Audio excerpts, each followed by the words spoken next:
निर्धनियों को धन देती हो, अज्ञानी को ज्ञान। अभिमानी का मान घटाती नाम निशान। अमरकंठ वाली तुम हो भोली भाली, रेवाचार हो जाती तुम हो भोली भाली। मैया अमरकंठ वाली तुम हो भोली भाली।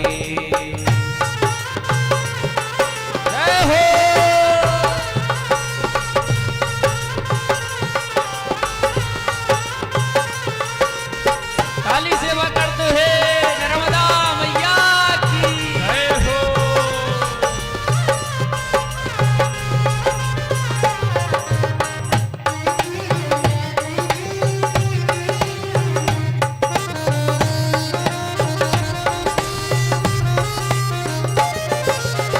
लाखों पापी तुमने तारे लगी न पल की देर। लाखों पापी तुमने तारे लगी न पल की देर। लाखों पापी तुमने तारे लगी न पल की देर। लाखों पापी तुमने तारे लगी न पल की देर। अब तो मैया मेरी बारी कहाँ लगा दई देर। मैया अमरकंठ वाली तुम हो भोली भाली, रेवाचार भुजाधारी तुम हो भोली भाली। मैया अमरकंठ वाली तुम हो भोली भाली।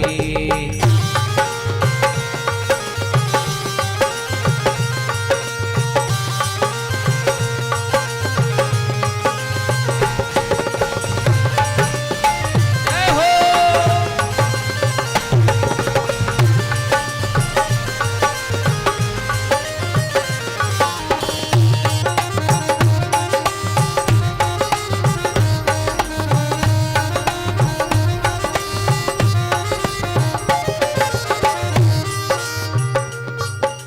अमरकंठ स्थान तुम्हारा दो धारा के पास। अमरकंठ स्थान तुम्हारा दो धारा के पास। अमरकंठ स्थान तुम्हारा दो धारा के पास। अमरकंठ स्थान तुम्हारा दो धारा के पास। यह शिव शंकर करे तपस्या उच्च शिखर कैलाश। मैया अमरकंठ वाली तुम हो भोली भाली, रेवाचार भुजाधारी तुम हो भोली भाली। रेवाचार भुजाधारी तुम हो भोली भाली। मैया अमरकंठ वाली तुम हो भोली भाली, रेवाचार भुजाधारी तुम हो भोली भाली। मैया अमरकंठ वाली तुम हो भोली भाली। बोलिए नर्मदा मैया की जय। भाग्योदयेन बहुजन्म समर्जितेन सत्संगमं च लभते पुरुषो यदा वै। कहते हैं कि हमारे एक भाग्य के नहीं, अनेकानेक जन्मों के, जब अनेकानेक जन्मों के हमारे पुण्य पुंज एक साथ उदय होते हैं, तब हमें सत्संग मिलता है, तब हमें सत्संग प्राप्त होता है। और तब हमारे मन की मलिनता जो है वो मिट जाती है, और फिर हमें सत्संग में आने का, कथा सुनने का अवसर प्राप्त होता है। मन होता है कि आ जाएं और बैठ जाएं। लेकिन अभी बताया था कलयुग कई प्रकार से हमारे ध्यान को भटका देता है। कहीं ना कहीं हमारा मन लग जाता है। अब आए तो कथा में है, आए तो कथा में है और बैठे हैं, गुरुजी कथा सुना रहे, पर मन हमारा इतना चंचल होता है महाराज कि हम बैठे तो हमारा शरीर तो कथा में बैठा है, कथा स्थल में बैठा है, पर हमारा मन जो है वो हमारे घर में लगा है। घर पर क्या हो रहा होगा, बेटा कहां गया होगा, बहू काम तो कर रही होगी कि नहीं। तो मन हमारा हर जगह भटकता रहता है।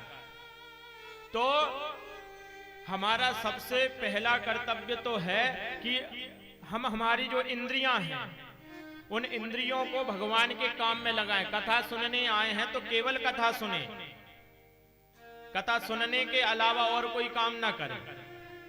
कई भक्तगण ऐसे होते हैं महाराज जी कि खंबा मिल गया और आराम से ले आंख बंद करके गुरुजी ध्यान में बहुत, मां नर्मदा ने साक्षात दर्शन दिए। अब कौन है पता, गुरुजी वो तो बैठे बैठे नींद ले रहे हैं। तो कई भक्त ऐसे भी आ जाते हैं। और हमारी मां नर्मदा तो कैसी हैं, त्रिभी सारस्वती पुण्यम सप्ताहेन तु यामुनम साध्यो पुनाति गांगेयम दर्शना देवी नर्मदा। एक बार एक सभा हुई और उस सभा में गंगा, सरस्वती, यमुना जो अनेकानेक भारत की नदियां वो सब बैठी थी। भगवान शंकर उपस्थित थे, ब्रह्मा जी उपस्थित थे। तो एक प्रश्न उठाया कि वह कौन सी नदी है जो जल्द से जल्द कलयुग के कलुषित प्राणियों को पाप मुक्त कर दे। अब सबसे पहले सरस्वती जी बैठी थी। सरस्वती जी बोली कि त्रिभी सारस्वती पुण्यम, बोले 3 दिन में सरस्वती में जो स्नान कर लेगा 3 दिन लगातार, उसके जो सभी पाप है वह नष्ट हो जाएंगे 3 दिन में। अब बोले सप्ताहेन तु यामुनम।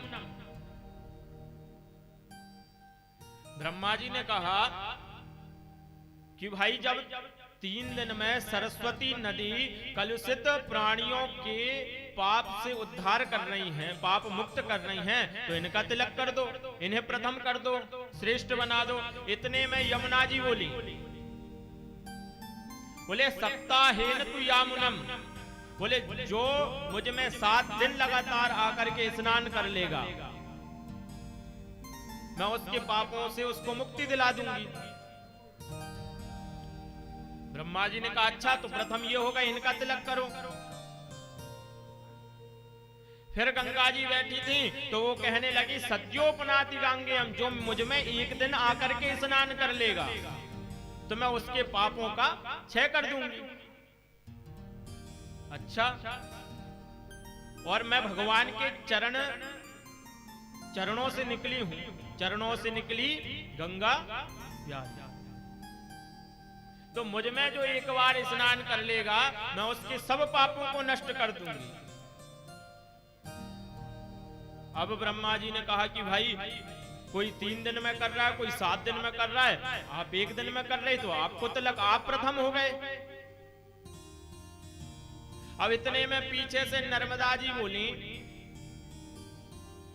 कि भाई दर्शनाथ देवी नर्मदा, तुम 3 दिन में करो, 7 दिन में करो, 1 दिन में करो, लेकिन नर्मदा मात्र एक ऐसी मां है जो सिर्फ दर्शन मात्र से हमारे सब पापों को मुक्त कर देती है, हमारे सब पापों से हमें मुक्ति दिला देती है। ऐसी है मां नर्मदा। और ऐसा आज हम उस पुराण को सभी श्रवण करने के लिए आए। ऐसी हमारी मां नर्मदा है, ऐसे उनके गुण हैं। कहीं भी रहें, ग्रामे यदि वारण्ये, भले ही आपको अगर स्नान करना है, गंगा जी जाना है, तो गंगा जी स्नान करने के लिए आपको कनखल जाना पड़ेगा, हरिद्वार जाना पड़ेगा, तब आपको पुण्य प्राप्त होगा। तब आप वहां जाकर के स्नान करोगे तब आपको पुण्य प्राप्त होगा। लेकिन नर्मदा मात्र एक ऐसी देवी हैं, कहीं से भी निकले, ग्रामे यदि वारण्ये, ग्राम से निकले, जंगल से निकले, शहर से निकले, कहीं से भी निकले, आप सिर्फ दर्शनाथ देवी नर्मदा दर्शन मात्र से आपके सभी पाप क्षय हो जाएंगे। आपको कहीं जाने की आवश्यकता नहीं, आपके घर के बाजू में से बह रही हैं, आप दर्शन कर लो, आपके सभी पाप निश्चित ही क्षय हो जाएंगे। तो ऐसी है मां नर्मदा। और कहते हैं कि आजन्म मात्रमपि तेन सठेन किंचित चित्रम विधाय सुख शास्त्र कथा न पीता चांडाल वच्च खरदज्जतेन नीतम मिथ्याक जन्म जननी जन दुख भाग। बोले ऐसी मां नर्मदा के दर्शन स्नान उनमें मज्जन जो नहीं करता, वो अपनी माता के गर्भ में सिर्फ माता को कष्ट देने के लिए आता है। अगर ऐसा मनुष्य मां की कथा का श्रवण ना करे, जल ग्रहण ना करे, पूजन ना करे, अभिषेक ना करे, तो वो सिर्फ अपनी माता को जो है गर्भ में कष्ट देने के लिए आता है। सिर्फ कष्ट देता, कष्ट के अलावा और कुछ देने के लिए वह नहीं आता। और मानव मात्र का परम धर्म है कि वह भगवान की सेवा करे, पूजा करे।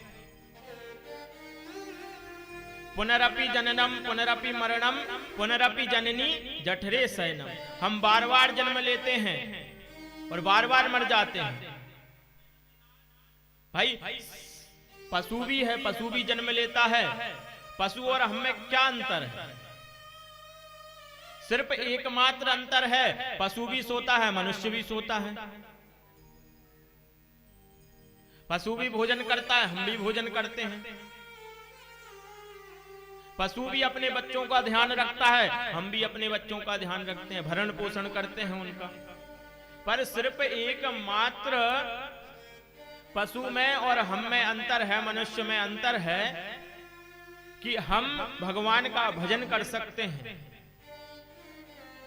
मनुष्य देह एक ऐसा देह है जिसमें भगवान का भजन कर सकते हैं, और किसी योनि में हम भगवान का भजन नहीं कर सकते।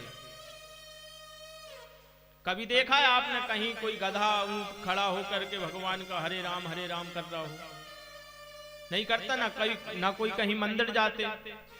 सिर्फ मानव देह जो है उससे ही हम भगवान का भजन कर सकते हैं, मैया की सेवा पूजा कर सकते हैं। ऐसे कई लोग हैं जो नर्मदा परिक्रमा जाते हैं और बताते हैं, गुरुजी अगर कोई समस्या आ जाती है, अगर कोई समस्या आई है परिक्रमा के दौरान, तो मैया खुद आती है उस समस्या को हल करने के लिए। कोई ना कोई रूप में आकर के आपके कष्टों का निवारण मैया कर देगी। और अगर इस भवसागर से हम पार होना चाहते हैं तो कहते हैं कि देह धरे करे यह फल भाई, और भजिए राम सुख सब काम विहाई। बोले सिर्फ भगवान का भजन जो है, इस देह से हमें भगवान परमात्मा से जोड़ने में सामर्थ्यवान है। और बार बार मनुष्य को जो है वो मनुष्य योनि मिलती भी नहीं है। हम कितने ही प्रयास कर लें, कितने ही कुछ कर लें, पर हमें बार बार मनुष्य योनि नहीं मिलेगी। तो जितना हो सके अपने हाथों से भगवान का पूजन करें, भगवान की कथा सुने, श्रवण करें और श्रवण कराएं। जरूरी नहीं है कि सत्यनारायण कथा करने के लिए पंडित जी बिजी हैं तो अपन नहीं कर सकते। खुद एक पुस्तक लेकर बैठ गए और भगवान की कथा श्रवण कर ली, खुद ने भी सुना ली और दूसरे को भी सुना दी। तो अब इसका मतलब ये नहीं कि सत्यनारायण कथा जब आए मन में पुस्तक लेकर बैठ गए और कथा करने लगे। गुरुजी ही भी बुला लेना है अपन कभी कभी। तो जब इच्छा हो कि चलो भाई आज तो हम भगवान सत्यनारायण कथा श्रवण करेंगे, तो खुद लेकर बैठ गए, कोई बुराई है? तो आजकल तो और ज्यादा सुलभ हो गई हैं सब चीजें। आपको बाजार में पुस्तक मिल जाएंगी, भगवान सत्यनारायण की गीता जी मिल जाएंगी। कोई शिव पुराण पढ़ना चाहता है, नर्मदा मैया का पुराण पढ़ना चाहता है, तो आपको सुलभ हो गई ये चीज। क्यों? क्योंकि कलयुग में सिर्फ भगवान का नाम जो है वो आपको पार लगा सकता है, और कुछ नहीं है। भवसागर जहीं पार जो पावा, राम कथा ताकर दृढ़ नावा। बार बार कह रहे हैं, जो भवसागर से पार लगना चाहता है वह भगवान का भजन करे, मां नर्मदा की कथा सुने, और इस भवसागर से वह जल्द से जल्द पार लग जाएगा और परमात्मा का चिंतन करे। महाराज, अब जैसे यहां से कथा सुन के गए, तो कथा सुन के गए, थोड़ी देर बातचीत हुई और भूल गए।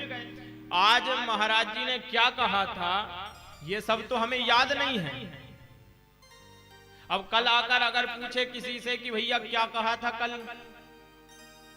तो कथा सुनने का सबसे पहला नियम है कि हम कथा सुनने के बाद कथा का मनन करें, चिंतन करें, और मनन और चिंतन करने के बाद सोचें कि भगवान की कितनी बड़ी प्रकृति है, कितना कुछ दिया है परमात्मा ने।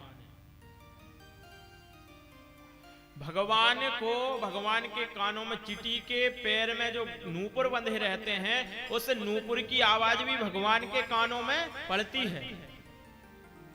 और आप तो अगर मन से भगवान का भजन करेंगे तो क्या अपने भाव भगवान के प्रति नहीं पहुंचेंगे? इसलिए भगवान जैसे रखते हैं। कई लोग कहते हैं दुख आ जाता है तो कई कहते हैं भगवान क्या कर दिया, सुख आता है तब भगवान याद ही नहीं आते। क्योंकि जब दुख आएगा तब हम परमात्मा की याद करेंगे, उसके पहले परमात्मा कहां गए?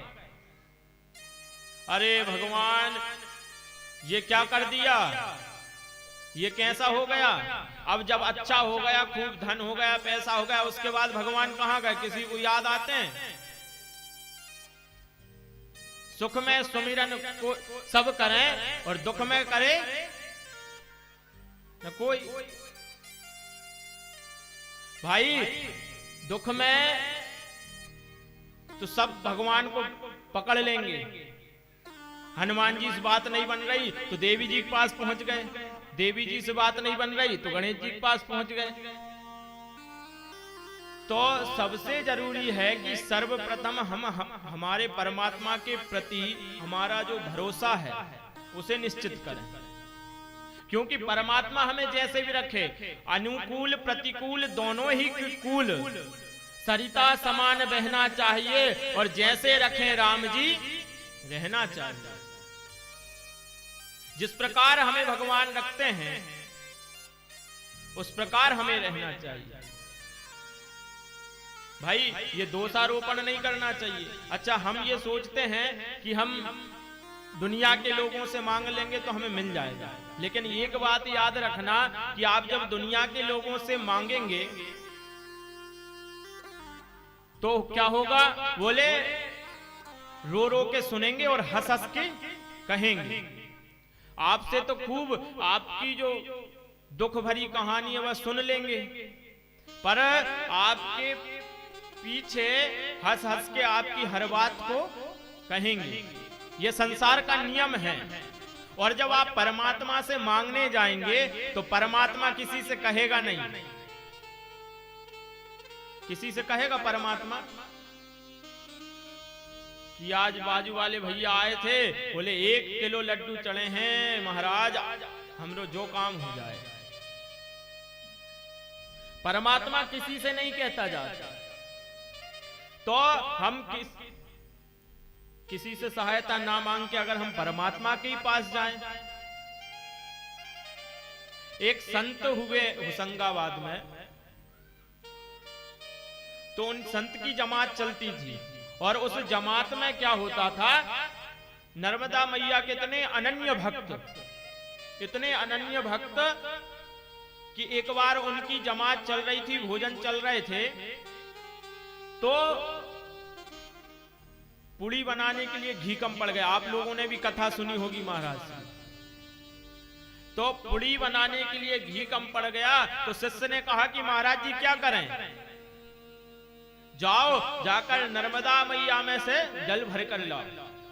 और महाराज उस नर्मदा मैया के जल में ही पुड़ी सेकी गई, और जब घी आ गया तो क्या किया, बोले नर्मदा जी में जाकर अर्पित कर दो, क्योंकि जितना जिससे लिया उतना उसको वापस भी करना पड़ता है। अब ये तो जरूरी नहीं कि ले लिया बस हम लेना ही जानते हैं, देना भी तो सीखना पड़ेगा। किसी से आज किसी के घर गए, व्यवहार करके आए, तो हम व्यवहार क्यों कर रहे हैं, क्योंकि जब हमारे घर कोई कार्यक्रम होगा तो वो आकर हमारे घर करेगा। तो ऐसे ही भगवान का है, जितना भगवान से मांग रहे उतना फिर देना भी पड़ता है। तो वो संत महाराज जैसे ही उन्होंने जितना 2 3 4 कुप्पे जितना भी उन्होंने जल लिया था उतने कुप्पे घी नर्मदा मैया में अर्पित करवा दिया। तो भगवान जिस प्रकार भी हमें रखें, नर्मदा मैया जिस प्रकार भी हमारे ऊपर कृपा करें, क्योंकि ये तो हमारे भाव की बात होती महाराज। हमारे भाव कितने भगवान के प्रति प्रगाढ़ हैं, कितने प्रगाढ़ हैं। अच्छा, नर्मदा मैया में आप दुनिया की कोई नदी में चले जाओ, स्नान कर लो, पूजन कर लो, लेकिन महाराज सिर्फ नर्मदा मैया एकमात्र ऐसी हैं जिसमें से आप कोई पत्थर उठा करके लेके आओगे और घर में रख करके उसमें आप भगवान शंकर को मान करके पूजन कर सकते हैं, क्योंकि मैया का हर कंकड़ शंकर है, उसमें कोई दो मत नहीं है। भाई आप कोई अगर मूर्ति खरीद कर लाएंगे तो पहले उसकी प्रतिष्ठा करनी पड़ेगी, पूजन करनी पड़ेगी, 5 दिन 10 दिन उसकी पूजन होगी, उसके बाद वो मूर्ति में प्राण आएंगे। पर सिर्फ मैया की कोई भी पत्थर को आप उठा करके घर ला करके भगवान शंकर का उसमें पूजन कर सकते हैं, क्योंकि हर कंकर शंकर के समान है। और नर्मदा तो हर जगह आपको पुण्य देने वाली है। गंगा कनकले क्षेत्रे कुरुक्षेत्रे सरस्वती और ग्रामे यदि व आरण्ये पुण्यम सर्वत्र नर्मदा। कहीं भी चले जाइए महाराज, कहीं के तट पर भी जो अमरकंठ में मैया के पूजन ध्यान स्नान आदि का पुण्य होगा, वही पुण्य सांडिया के घाट पर भी होगा, वही पुण्य होगा, और अलग से कुछ नहीं होता। आप कहीं के घाट पे पूजन कर लीजिए, कहीं कुछ भी कर लीजिए, हमेशा पुण्यम सर्वत्र नर्मदा।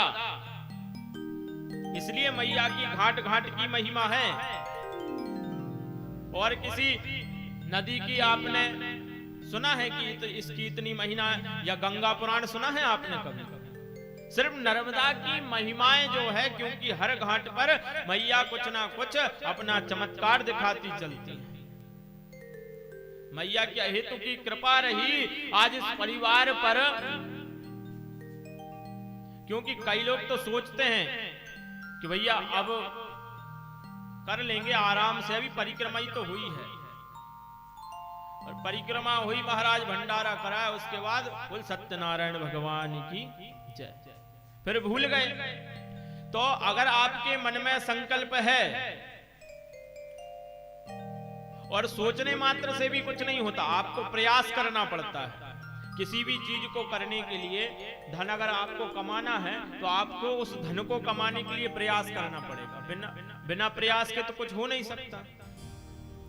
तो आपके मन में आ गया कि महाराज हम तो मैया के चरित्रों का वर्णन सुनेंगे, तो उसके बाद आप प्रयास करो, ये नहीं कि मन में रख करके और बस भूल गए। जब आप प्रयास करेंगे तो मैया की अगर इच्छा होगी तो बिल्कुल आप अगर उनके उस चरित्र को सुनने के पात्र हो गए होंगे, क्योंकि हमारे जो कर्ण हैं, कान हैं, वो क्या है, एक पात्र के समान, एक गंजी भगोना जो समझते हैं आप, उस भगोने के समान है।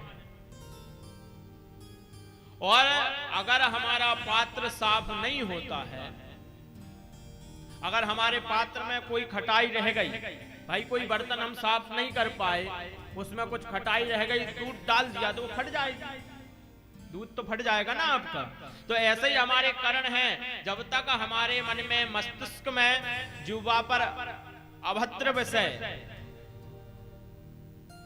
आजकल हर किसी की आदत होती है एक दूसरे से चुगली करना। हमारे अंदर मात्सर्य नहीं होना चाहिए। मच्छर और मात्सर, मच्छर और मत्सर, ये दो चीज होते हैं। अच्छा, मच्छर से तो हम बच सकते हैं, मच्छर काटने वाला, उससे हम बच सकते हैं, मच्छरदानी लगा लें। लेकिन मत्सर क्या होता है? हमारे अंदर चलने वाला, जो हमारे अंदर चलता है दूसरों के प्रति द्वेष भाव, कि महाराज आज इसके पास ये है तो हमारे पास क्यों नहीं है। अच्छा, एक व्यक्ति था, बड़ा गरीब बेचारा, बड़ा गरीब, उसने क्या किया, एक बार भगवान शंकर की तपस्या करी। अब तपस्या करी, घोर तपस्या कर ली, भगवान शंकर प्रसन्न हो गए, बोले वरदान मांगो।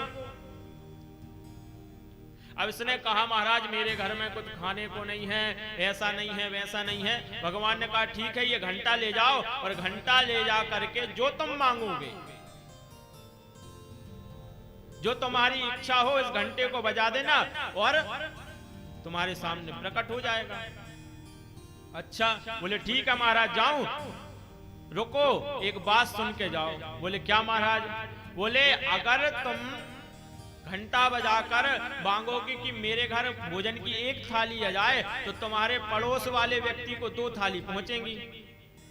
अब महाराज ये घर आया, घंटे को बांध करके और अलमारी में रख दिया।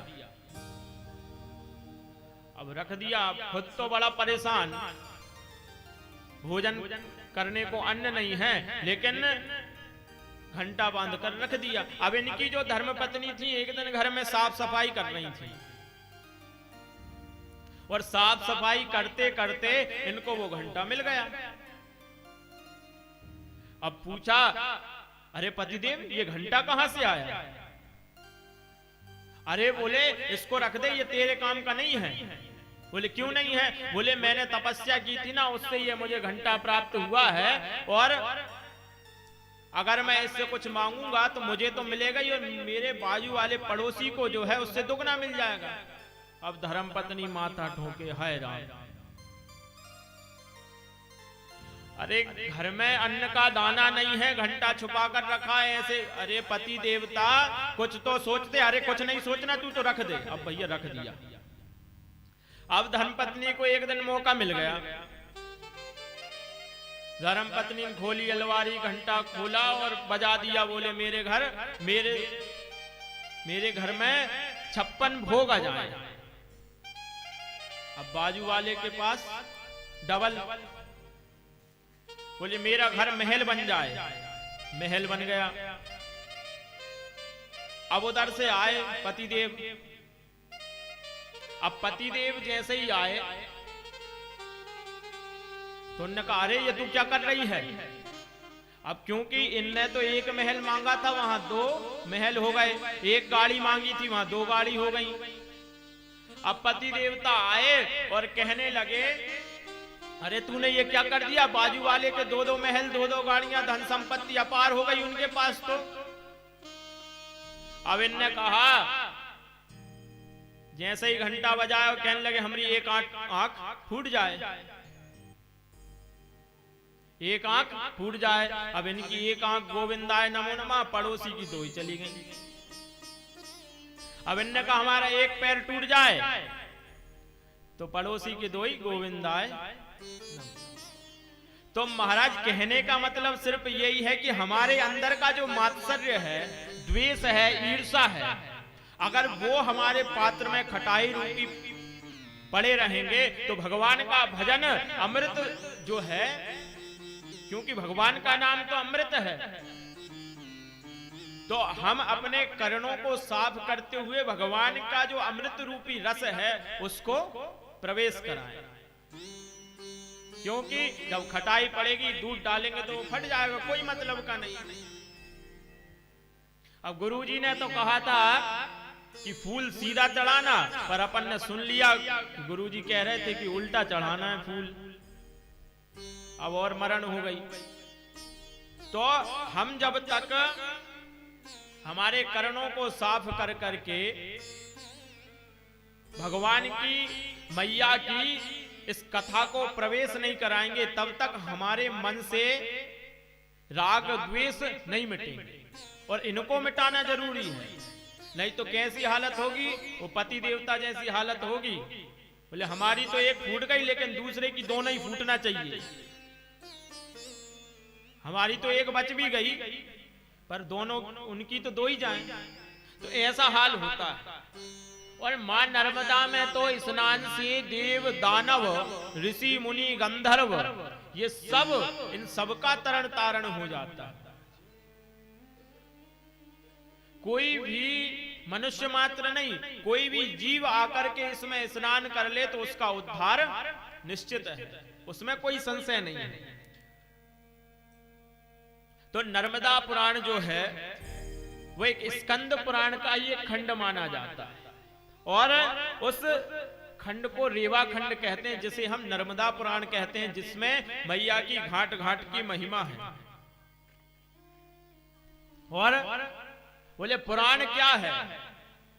पुराण तो हम हर जगह सुनते हैं, कई लोग कहते हैं कि हम पुराण सुनने जा रहे हैं, पर पुराण में ऐसा क्या है जो हर बार आप पुराण सुनने पहुंच जाते हैं? बोले पुराण जो कभी पुराना ना हो वो पुराण।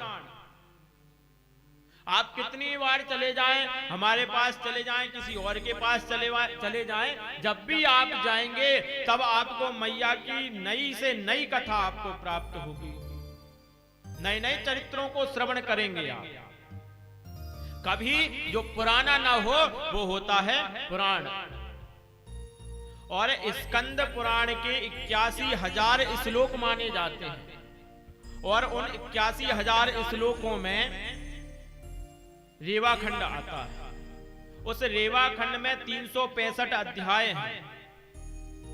अच्छा, किसी चीज को सुनने से पहले, जैसे कोई पुराण है, कोई पुस्तक है, भाई सबसे पहले हम जानेंगे कि उसके फायदे क्या हैं भाई, और किसी ने उसको सुना है क्या भाई। हमारे लिए जरूरी ये है कि हम उसके बारे में पहले जान लें, उसका महात्म्य क्या है। महात्म्य मतलब होता है कि हम उसके बारे में जानेंगे कि वो कैसा है, क्या करता है और किस प्रकार से करता है। जैसे कोई विधायक जी हमारे बाजू में आकर के बैठ गए, अब हमें तो पता ही नहीं ये विधायक जी हैं, हम जानते नहीं है विधायक जी, लेकिन कोई आकर बताएगा कि ये विधायक जी हैं तो हम उसकी स्वागत सत्कार करेंगे। लेकिन जब तक हमको पता ही नहीं ये कौन है, कहां से आए हैं, तब तक हम कैसे, जब जानेंगे तब तो ना मानेंगे। जब हम जान जाएंगे किसी चीज को तब तो हम उसको मानेंगे। इसलिए कह रहे हैं कि इसमें 81,000 श्लोक हैं, और यह पद्म पुराण के अंतर्गत रेवाखंड में आता है। अब किसी ने पूछ लिया कि भैया नर्मदा पुराण सुन के आए थे? हाँ बोले सुन के तो आए थे। बोले नर्मदा पुराण जो है वो काय में से आता है, तब कैसे बताओगे? बोले गुरुजी ने तो सिर्फ नर्मदा पुराण ही सुना है और कुछ इसके अलावा बताया नहीं। तो पद्म पुराण के अंतर्गत यह नर्मदा पुराण आता है। 81,000 श्लोकों की बहुत बड़ी संहिता है, उस संहिता के अंतर्गत मां का यह पुराण है। और इसे सर्वप्रथम आदरणीय मार्कंडेय ऋषि ने युधिष्ठिर जी को सुनाया था। युधिष्ठिर जी को सुनाया था, और वायु देवता की पुण्य पवित्र भूमि पर बैठ करके वायु देवता ने परीक्षित के पुत्र जन्मेजय को यह पुराण सुनाया था, और सूची ने शौनकादिक ऋषिगणों को यह पुराण सुनाया था। अब शौनकादिक ऋषिगण, यह जो है ऋषिगण, यह ज्ञान से परिपूर्ण है, इनमें ज्ञान की कोई कमी नहीं है। कहीं से कहीं तक कमी नहीं है। पर जब भी जहां भी कथा सुनने को या सुनाने को मिलती है तत्पर रहते हैं कि भैया कब कैसे किसको कहां कथा सुनाएं। तो सूत जी महाराज इन सोनकादिक 88,000 ऋषियों को निरंतर कथा सुनाते रहते हैं। आप कोई भी कथा ले लो, भागवत ले लो, नर्मदा पुराण ले लो, शिव पुराण ले लो, सत्यनारायण की कथा ही क्यों ना ले लो, कोई भी कथा अगर प्रारंभ होगी तो श्री सूत जी और सोनकादिक 88,000 ऋषियों मुनियों से ही प्रारंभ होगी। कोई भी पुराण ले लो। तो आज सूत जी आकर बैठे हैं और ऋषि गणों ने प्रणाम किया है और कहने लगे महाराज हम कोई ऐसा पुराण सुनना चाहते हैं जिससे कलयुग के जो कलुषित मनुष्य हैं इन सबका पाप क्षय हो, इन सबको पापों से मुक्ति मिले। तो आज कह रहे हैं अज्ञान विध्वंस कोटि सूर्य समप्रभा सूतख्या हि कथा सारम मम कर्ण रसायन। सोनिकादिक 88,000 ऋषि मुनि श्री सूत जी महाराज से कह रहे हैं कि हे महामुनि आप हमें कोई ऐसा पुराण श्रवण कराइए जिससे हमारे अज्ञान रूपी अंधकार से जो हम घिरे हुए हैं, जब जिससे हमारे जो अज्ञान रूपी अंधकार में हम पड़े हैं इससे हम दूर हो जाएं। और आपका जो ज्ञान है कोटि सूर्यों के समान है, अनेकानेक सूर्यों के समान है आपका ज्ञान। और हमारे इस अंधकार को दूर करने के लिए आप हमें ऐसी कोई कथा सुनाइए जिससे हमारा यह अंधकार रूपी अज्ञान जो है जो दूर हो जाए। और आज जब सूत जी आए हैं तो सोनकादि 88,000 ऋषि मुनियों ने सबने उठ उठ करके प्रणाम किया। सूत जी की अवस्था कोई बहुत ज्यादा नहीं है, सिर्फ 16 वर्ष की आयु है श्री सूत जी महाराज। फिर भी जो 88,000 ऋषि मुनि हैं इनमें ऐसे ऐसे ऋषि मुनि हैं जिनके बड़े बड़ी जटाएं हैं, हजारों हजार वर्ष जिनकी उम्र है, ऐसे ऋषिगण भी हैं। फिर भी सबने उठ करके उनको प्रणाम किया। क्यों किया? क्योंकि जो श्री सूत जी महाराज के पास ज्ञान है उस ज्ञान के कारण आज सभी ऋषियों ने उनको प्रणाम किया, पूजन किया। क्योंकि जब हमारे अंदर ज्ञान आता है तो कहते हैं विद्या विनयन शोभते। हमारे अंदर जब ज्ञान आता है ना महाराज तो हमारे अंदर विनम्रता आती है, विनय आता है, सहजता आ जाती है, सरलता आ जाती है। तो आज उठ करके सबको प्रणाम किया। और जब यह सब आ जाता है तो फिर क्या होता है? श्रद्धावान लभते ज्ञानम। जब हमारे अंदर श्रद्धा आ जाती है तो सबके प्रति आदर सत्कार हो जाता है। और हम सबको यह रखना चाहिए कि आज जिस प्रकार श्री सूत जी महाराज 16 वर्षीय हैं, लेकिन हजारों हजार वर्ष की आयु वाले सोनकादि 88,000 ऋषि मुनि उनको प्रणाम कर रहे हैं। क्यों? क्योंकि ज्ञान है। और कई लोगों को ऐसा होता है कि भैया ये क्या होंगे। नहीं, अगर आपके गुरु हैं या गुरुपुत्र हैं, भले ही वो कितने ही छोटे हों, तो अगर उनके पास ज्ञान है तो वो पूजनीय है। और जब तक आप गुरु की सेवा पूजा नहीं करेंगे तब तक आपके अंदर ज्ञान नहीं आ सकता।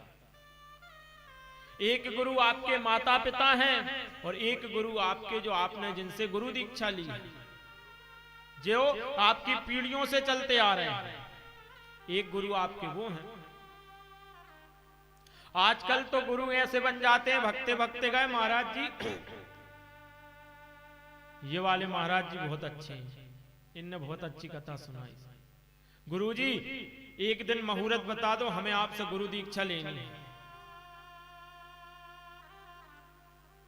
और जो पीढ़ियों से आपके यहाँ आ रहा है, पूजन कर रहा है, वो गुरु तो बेचारे गए, और जो नए गुरु दिखे, गुरुजी दीक्षा लेनो है, आप बड़े अच्छे दिख रहे हैं, उस गुरु को छोड़ करके हम दूसरे गुरु के पीछे भाग रहे हैं। और फिर परिणाम क्या होता है? फिर वही गुरुजी के पास आते हैं। जो कथा करने वाले गुरुजी थे वो तो चले गए, अब सत्यनारायण वाले गुरुजी आए, गुरुजी बड़ी समस्या है घर में, धन पैसा नहीं आ रहा, गुरुजी कछु उपाय बताओ। अब कथा वाले गुरुजी के पास फोन लगाओ तो उनके पास तो टाइम थोड़ी है, आपके पास धन पैसा आ रहा हो नहीं आ रहा, उन्हें इन सब चीजों का ले बोले। अरे आपके यहाँ जो आ रहे हैं, कई पीढ़ियों से आपके यहाँ लगे हैं, तो आपकी जो समस्या वही हल करेंगे, है ना? तो अपना आजकल का मानव यही कि बस अच्छे देखे और पीछे लग गए, तो निष्कर्ष क्या होता है कि हमारे पास अधिक से अधिक समस्याएं आती हैं, और जब समस्याएं आती तो हम घबराते हैं, और फिर उन समस्याओं का समाधान हमें नहीं मिल पाता। और गुरु बनाना आवश्यक है, गुरु बनाना भी बहुत आवश्यक है। हमारे बाबूजी जिस दिन मैं आया था, तो हमारे बाबूजी ने इनके जो बड़े बालक उनसे कह कर रखा है, शायद बहुत कितने साल हो गए भैया बाहर गए, कई साल हो गए होंगे भैया बाहर गए नौकरी करने, पर वो एक ही बात पे अड़े हैं कि हमारे पिताजी ने जिनसे कहा है हम उनसे ही दीक्षा लेंगे, जो हमारे गुरु हैं उनसे ही हम दीक्षा लेंगे और किसी से नहीं लेंगे। भैया एक दिन बता रहे थे, गुरुजी हमारे पास कई लोग आते हैं, बोले गुरु दीक्षा ले लो, अभी तक गुरु दीक्षा क्यों नहीं ली तुमने? तो बोले हमारे पिताजी ने हमसे कहा है कि जो हमारे गुरु हैं सिर्फ हम उनसे ही दीक्षा लेंगे और किसी गुरु से दीक्षा नहीं लेंगे। तो आज की दशा जो है वो बदल चुकी है, गुरु बनाना आवश्यक है, बिना गुरु के कोई नहीं रहना चाहिए। क्योंकि जब गुरु आपके कानों में गुरु मंत्र फूंकता है, जो आपके कानों में द्वेष ईर्षा भाव रूपी मेल जमा है, और जैसे ही गुरु मंत्र फूंकता है उस गुरु मंत्र से सब जल करके भस्म हो जाता है। और कथा एक ऐसी चीज है जिसका कोई थाक नहीं है। आप कितने ही हरि अनंत हरि कथा अनंता, आप कितने ही उस कथा में अंदर जाते जाओ, लेकिन कभी आपको उस कथा का थाक नहीं मिलेगा। कथा का उल्टा करके देखो क्या होता है, थाक, जिसका कभी कोई थाक ही ना मिले, ऐसी है कथा। हरि अनंत हरि कथा अनंता। इसलिए आज सूत जी महाराज के पास सोनकादि 88,000 ऋषि मुनि आए हैं, और कह रहे हैं महाराज हमें कोई ऐसी कथा सुनाइए जिससे हमारे अंदर के अंधकार रूपी अज्ञान से हमें छुटकारा मिल सके। और हमारी भावना ऐसी होती है कि हम पत्थर में भी भगवान को खोज लेते हैं। अगर हम चाहें तो हम कोई पत्थर उठाकर रख दें, और अगर हमारी भावना सच्ची है तो उसमें से भी भगवान प्रकट हो जाएंगे। प्रहलाद जी की कथा आप सबने सुनी होगी, प्रहलाद जी ने एक खंबे में से भगवान को प्रकट कर दिया। तो ये क्या होता है? बोले हमारी भावना होती है, और हमारी भावना सच्ची होना चाहिए, हमारा इष्ट जो है वो मजबूत होना चाहिए। इनसे काम नहीं बना तो उनके पास, उनसे नहीं बना तो उनके पास, ऐसा नहीं होना चाहिए। अगर हमारी हनुमान जी में सच्ची श्रद्धा है तो श्रद्धा विश्वास रूपिणो, हर काम आपका सफल सिर्फ हनुमान जी कर सकते हैं। हाँ, भगवान को सब भगवान को पूजो, लेकिन आपकी अगर अटल श्रद्धा विश्वास है तो हनुमान जी महाराज ही हर समस्या का समाधान करेंगे। इष्ट आपका मजबूत होना चाहिए। आजकल ये होता है, कोई भी भगवान के सामने खड़े हो गए, समस्या सुना दी और चल दिए। उनने नहीं सुनी तो दूसरे के पास चले गए। तो जब कई सुनेंगे तो कई उसके ऊपर ध्यान नहीं देंगे, लेकिन जब एक के पास आप बार बार जाओगे तो आपकी समस्या को सुनेगा और उसका समाधान भी करेगा। तो आज सूत जी महाराज कह रहे हैं कि रेवा तटे तपा कुर्यात मरणम जानवी तटे। बोले महाराज जो रेवा के तट पे तप कर लेता है उसका तप जो है वो अक्षय हो जाता है। अक्षय मतलब उसका कभी क्षीण नहीं होता, वो पुण्य जो है आपके साथ ही जाएगा, वो पुण्य कभी क्षीण नहीं हो सकता। मरणम जानवी तटे। आज भी अगर कोई मरता है तो उसकी जो अस्थियां हैं वह कहां विसर्जन के लिए लेकर जाते हैं? बोले गंगा जी, हरिद्वार, और उससे उसे मोक्ष की प्राप्ति होती है। तो महाराज सूत जी कहते हैं, सोनकादि आपके यह भाव देखकर मैं बड़ा प्रसन्न हूं। बोले बताइए आप क्या सुनना चाहते हैं, आपकी क्या इच्छा है सुनने के लिए? बोले हम तो सिर्फ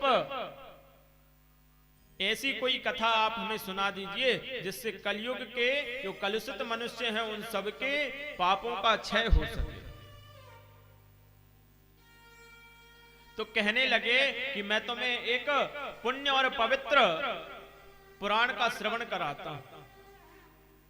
बोले नर्मदा की महिमा का श्रवण मैं आज आपको कराता हूं। तो कहने लगे जब पांडवों को 12 वर्ष का वनवास हुआ और उस 12 वर्ष के वनवास को काटने के लिए पांडव जब जंगल की तरफ निकले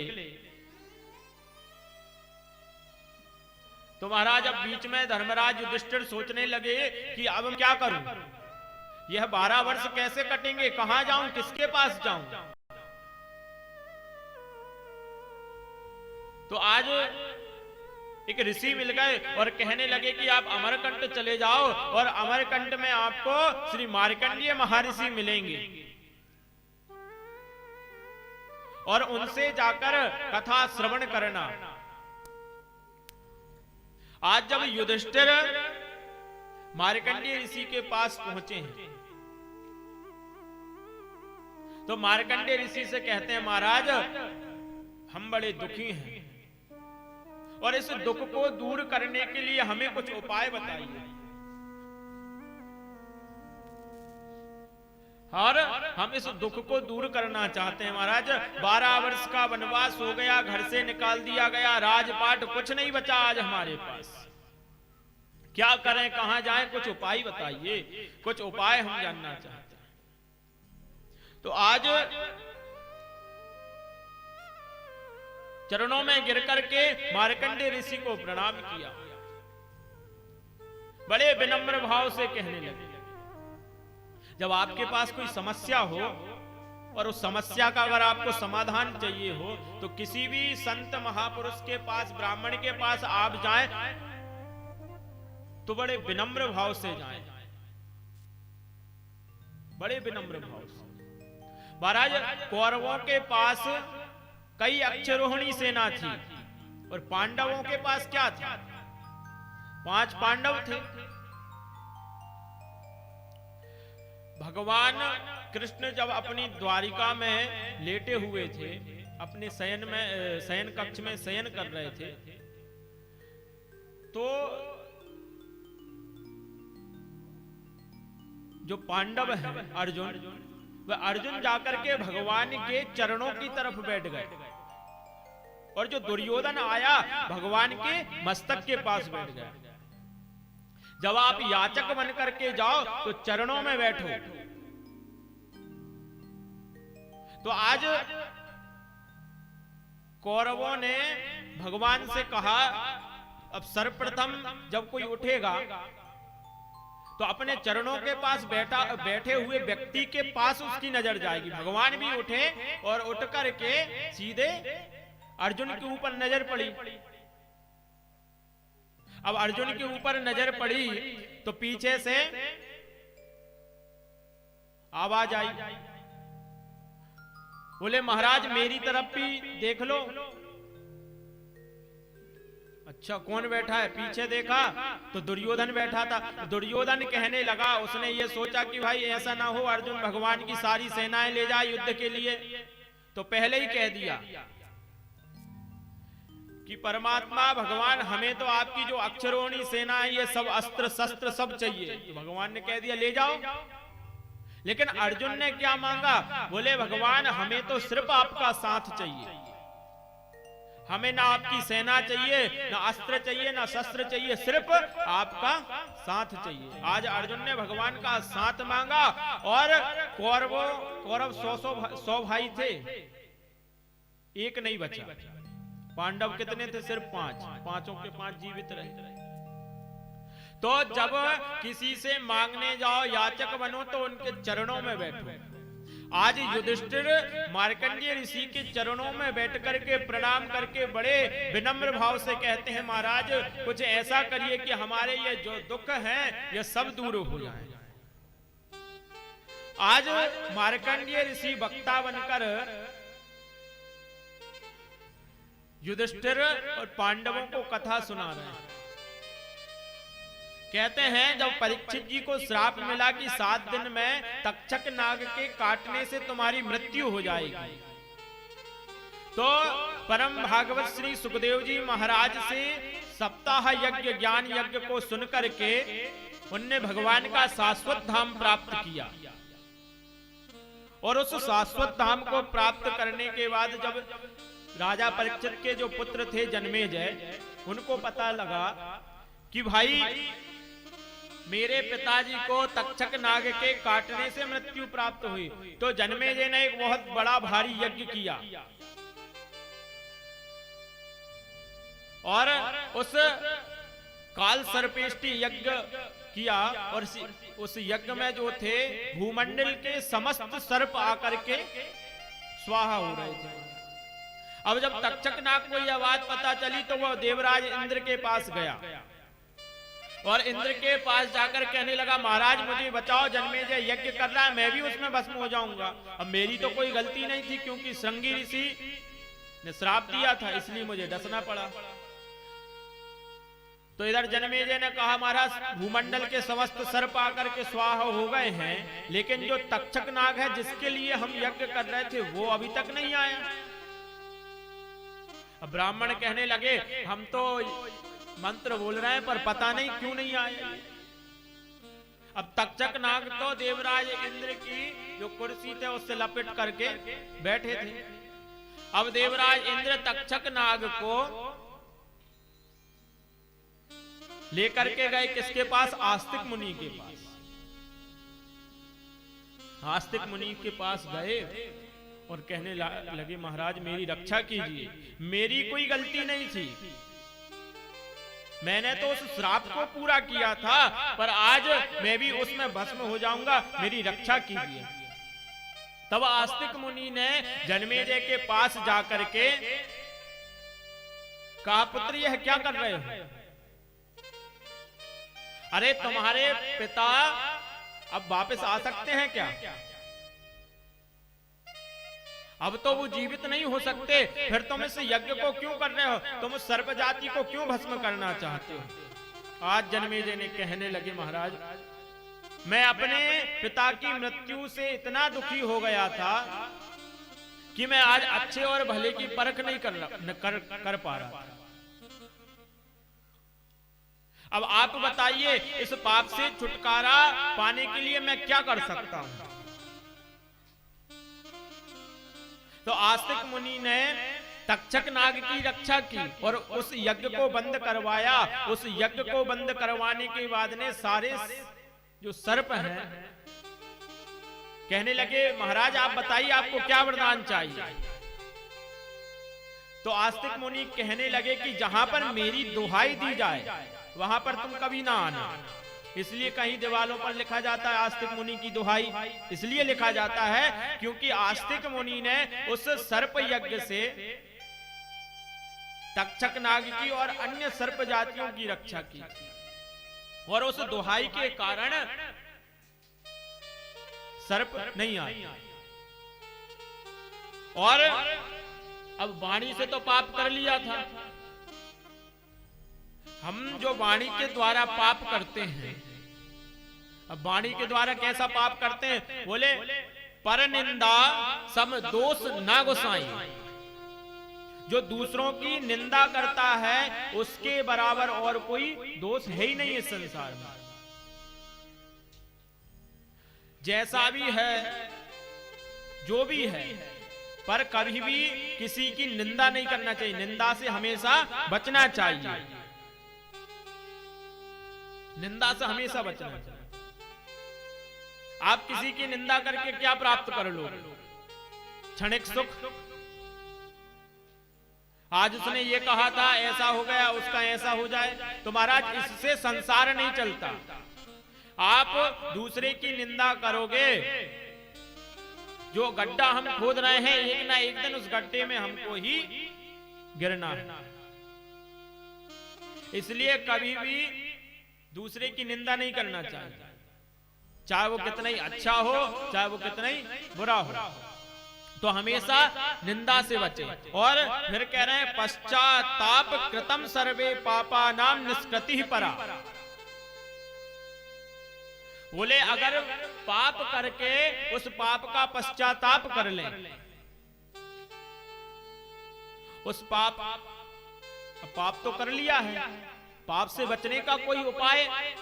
तो महाराज आज जन्मेजय भी कह रहे हैं वैश्यंपायन ऋषि से कि महाराज मुझे कोई ऐसा कार्य बताइए जिससे मैंने जो पाप किया है उस पाप से मैं मुक्ति पा सकूं।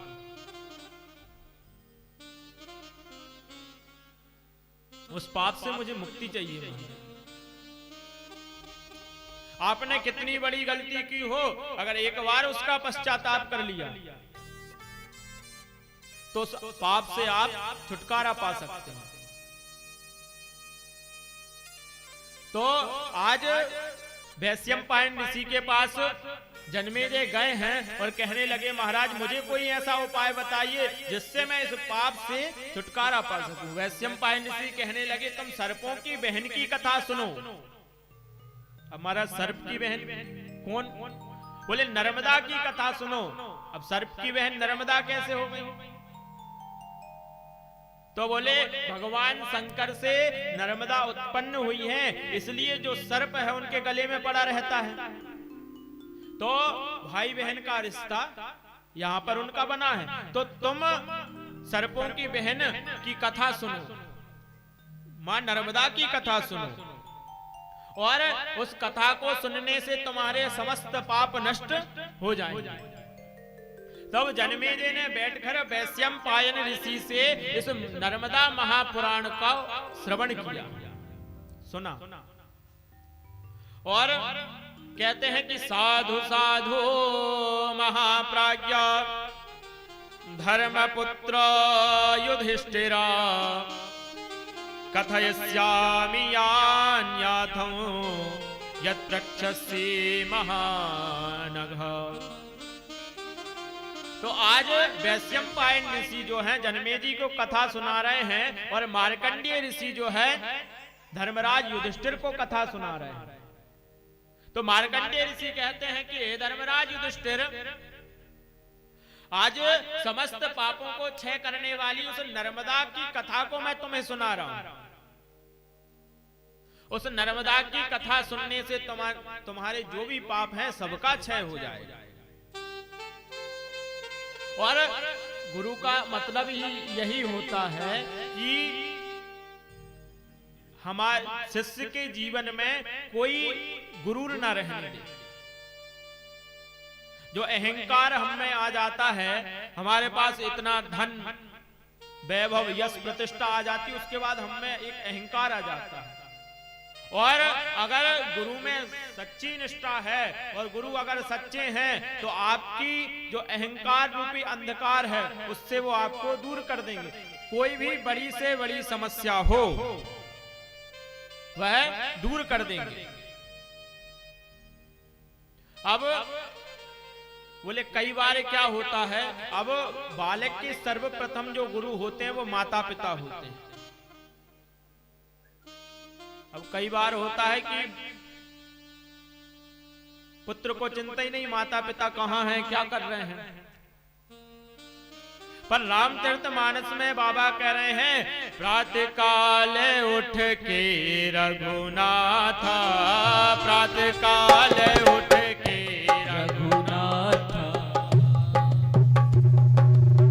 प्रातः काल उठ के रघुनाथा, प्रातः काल उठ के रघुनाथा,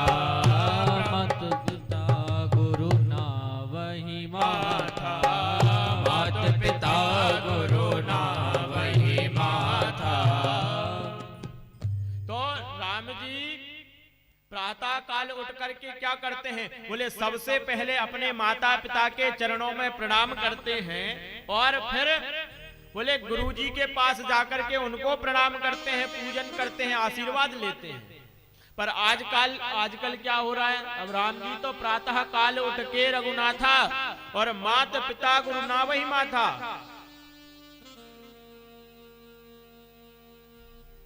पर आजकल क्या हो रहा है, प्रातः काल उठ के मोबाइल, कराग्रे बसते मोबाइल।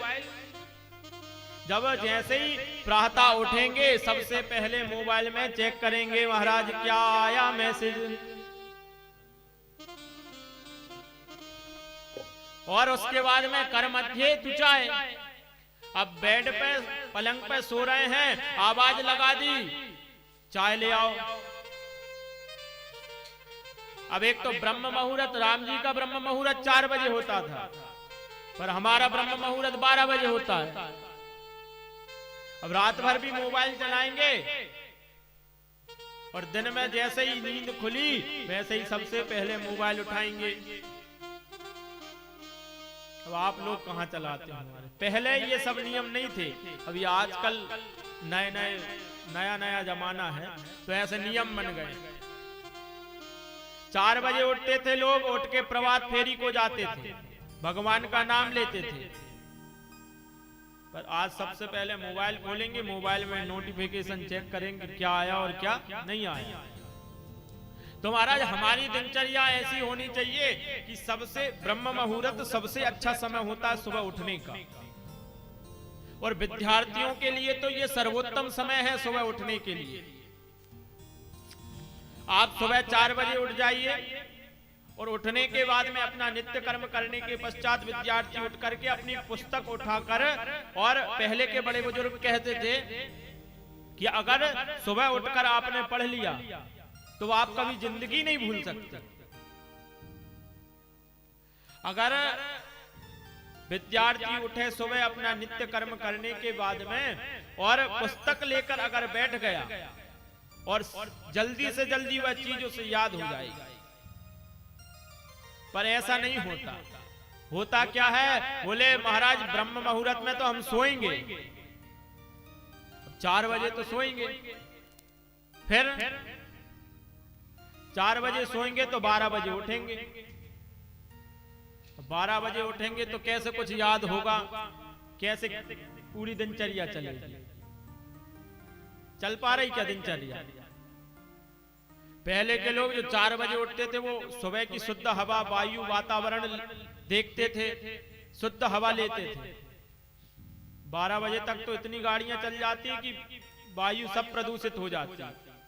तो सुबह राम जी उठते हैं और अपने गुरुजी को, माताजी को, पिताजी को प्रणाम करते हैं, और हमारी दिनचर्या भी ऐसी होना चाहिए। और सर्वप्रथम हमारे जो गुरु होते हैं वो माता पिता होते हैं।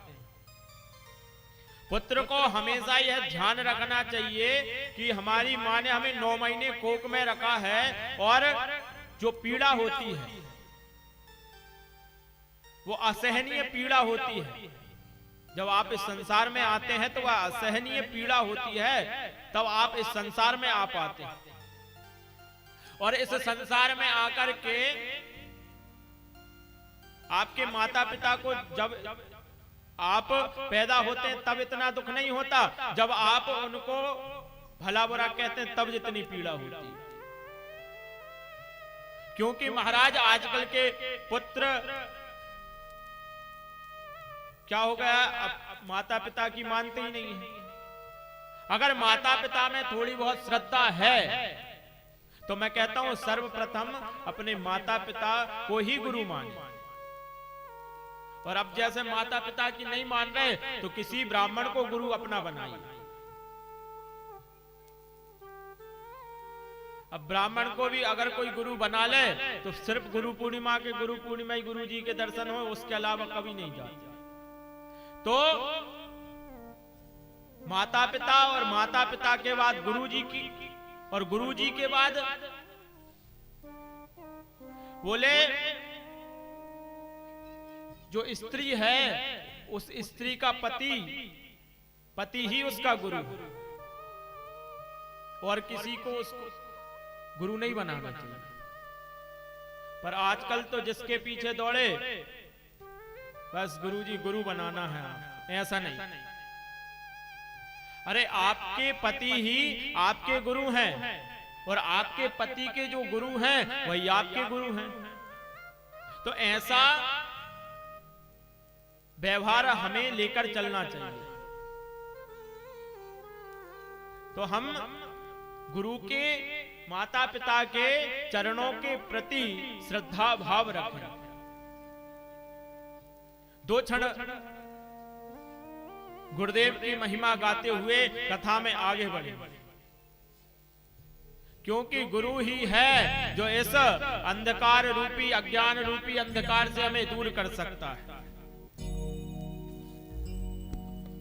और हम कहीं भी फंसे हों, सिर्फ एक बार गुरु के पास जाकर देखना सच्चे मन से, आप बड़ी से बड़ी समस्या से पार हो सकते हैं। हो सारे तीर्थ धाम आपके चरणों में, सारे तीर्थ धाम आपके चरणों में। हे गुरुदेव प्रणाम आपके चरणों में, सारे तीर्थ धाम आपके चरणों में, चरणों में। हे गुरुदेव प्रणाम आपके चरणों में। जय हो।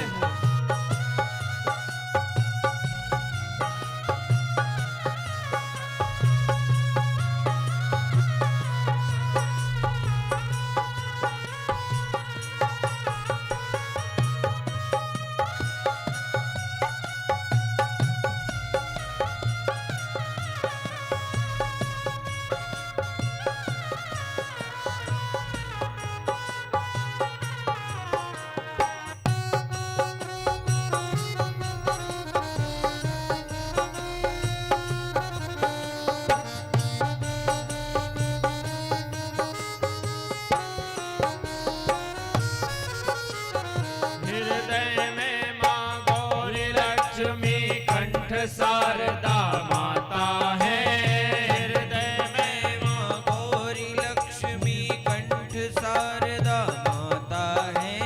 जो भी मुख से वचन कहे वो वचन सिद्ध हो जाता है। जो भी मुख से वचन कहे वो वचन सिद्ध हो जाता है। जो भी मुख से वचन कहे वो वचन सिद्ध हो जाता है। जो भी मुख से वचन कहे वो वचन सिद्ध हो जाता है। है गुरु ब्रह्मा है गुरु विष्णु है गुरु ब्रह्मा है गुरु विष्णु है शंकर भगवान आपके चरणों में। हे गुरुदेव प्रणाम आपके चरणों में। हरि तीर्थ धाम आपके चरणों में।